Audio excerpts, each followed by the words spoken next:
Ngayong araw ang pista ni Santo Tomas de Aquino. Ang Ebanghelyo ay nakatuon sa talinhaga ng mang-asing na nagtuturo sa atin ng kahalagahan ng pagtanggap at pamumuha sa salita ng Diyos.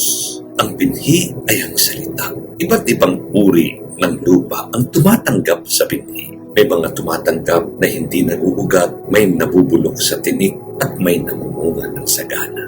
Ang tunay na alagad ay yung nakikinig, tumatanggap at namumunga.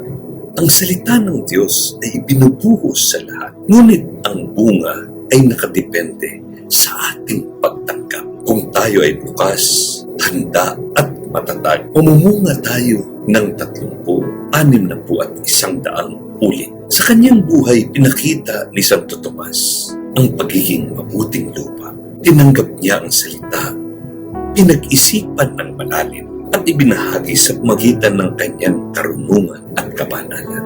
Paanyaya ng Ebanghelyo, ang pinakamahalagang salita ay nagmumula sa Diyos. Kung ito ay ating tatanggapin ng may pananampalataya, ito ay magbubunga ng pagbabago, pag-ibig at paglilingkod.